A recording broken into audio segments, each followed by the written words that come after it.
Okay, let's start. Raise hands. Nikki, go ahead. Just start. Hi, Shedeur. You can't see sports report. You had 2 seconds on the clock. You had one thing you needed to do, and you did exactly that. What did you see on that play, and where was it John T. Webster at the right place at the right time? Definitely, we knew. Well, I told the running back, I said, "Hey, look, do this with everything you got, bro." Seriously, I told him, I said, "Come on, bro, do everything you got to do." So I knew we was getting a lot of pressure. So I was like, "Okay, cool, we're gonna roll right here. So let's go ahead and roll." We put Travis backside. He gonna get all the attention. Then LeJontay just gonna be there outside one-on-one. They're not gonna think we're gonna throw him the ball because he's like a shorter guy probably in that situation. So then I rolled left. Everybody went in the middle of the end zone, and I just trusted God. I just threw it up to God, and God answered the prayer for sure. Brian Help the Daily Camera. Just what are your emotions after a game like this? Where it just seemed like it was desperate there at the end, and you guys kind of pulling this out.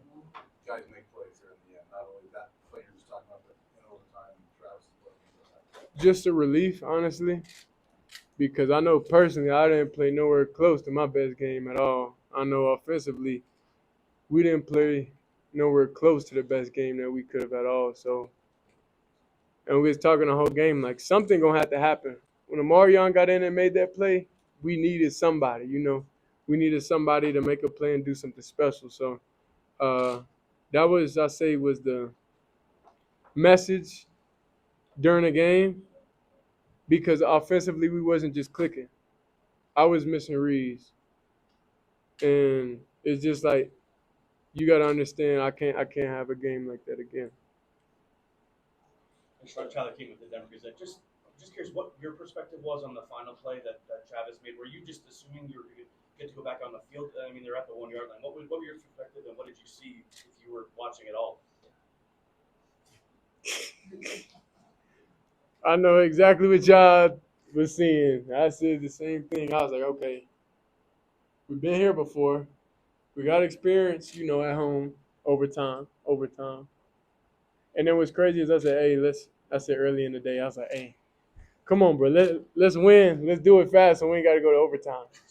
So happens we went to overtime. But that was the truth. Like, I really did say that earlier. But yeah, it was just Travis. He told me before he went on the field, like, I'm going to get a pick here. And I said, bro, make sure, bro. Make sure, bro. Make sure y'all do everything y'all can.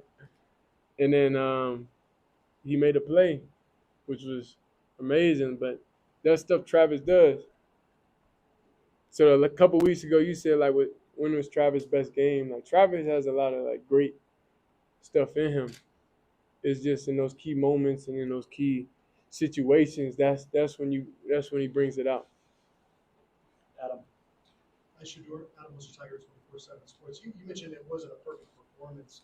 Knowing that you guys can still play better football, you'll still get a win today. What does that kind of do for you guys going forward? Well, it makes us take a deep dive of reality, knowing we can't afford to do that type of stuff again, and we definitely, getting punished. I'll say tomorrow for we're getting punished tomorrow for all the mistakes. I would say for all the penalties, just for missed throws, miss everything, misreads. Yeah. Jake next. Shedeur, you took a lot of hits tonight. Just how are you feeling physically right now? When it comes to Saturdays, I just don't care. I'll do whatever it takes to win. I know on that drive, I felt that.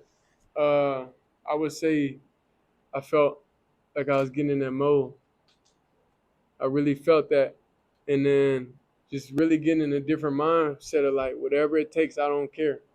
Quarterback sneaks. Quarterbacks don't like those, but I don't care right now because we got to do whatever it takes to win, and that's why I'm walking down to the goal line and back like, bro, whatever it takes to win, whatever it takes to win, whatever it takes to win. And then we trusted on the guys. Micah, had his touchdown, which I'm excited for. And it's just a lot of trust going on. He was like, hey, give me it, bro. I got you. I was like, all right, I'll give it to you. And then he did what he was supposed to do. He carried the load. So overall, we're just real excited, real thankful about this game, and thankful for how we came out of this game. Nobody too much injured, and we got like 7 days. I don't know to the next game. Charles Bishop, pregame show. Shedeur, wanted to ask, was there a strange sense of deja vu? You made a similar play in celebration mode that sent that game in overtime. Was there any similarities in regards to this? Nah, I say life happens over and over. Like it's the same circle if you really pay attention to, I would say, and self-reflect on everything that goes on in your life and making the right decisions and just putting yourself in, I would say, just doing good in life, doing good with people, just being just a nice person overall, good would always come your way. So it's like year after year, it's always, I'll say the same thing, but it just prepares you for the next level, next year and next challenges you're going to face.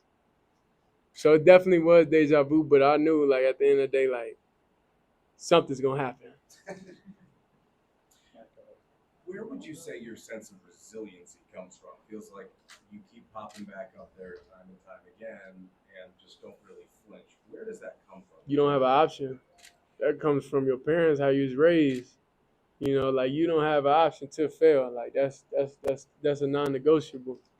So it's like, you know, when people say what's your plan B, no, it's only football. That's the only plan there is.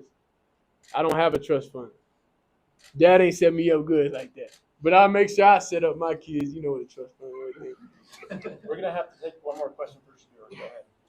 Shedeur, watching it from above, the scene was bizarre. You had 22 guys down at the goal line waiting for the verdict of the review on the final play. You had Travis flexing in the middle of the field. You had however many thousands of fans running around. Have you ever seen anything like that? And can you just describe what the scene was like in those couple minutes after the final play? Well, I say definitely the word you speak is powerful. That's why I use the word legendary. And I post it so many times, I don't care who nerds it gets on. But that's just the word that I stand by and I live by in everything in life. I feel like that's the word kind of like that projects my life a little bit. So through all the moments, throughout everything, it's just I know at the end of the day, legendary. Like that's just what's ingrained in me. That's the word I know. And that's all I think about. Okay, thank you, Shedeur. You got something? Yeah, Last one right here. Chris Miller, this side. Being able to win in 3 different conferences, you're journey from the SWAC to the Pac-12 and now the Big 12. What are your thoughts on that, being able to win in all 3 conferences? To us, it's just a game. You know, we're not thinking about each conference and everything like that. We're just thinking about the next opponent. So each and every game is almost the same. We just have the same focus, have the same mentality going into it, no matter the opponent, if it's FCS, FBS, Power 5, Power 4, it doesn't really matter. But everybody just give a round of applause for Travis right here. We got Travis in the way. Hey! Thanks, Shedeur. Thank you, Shedeur. Shedeur.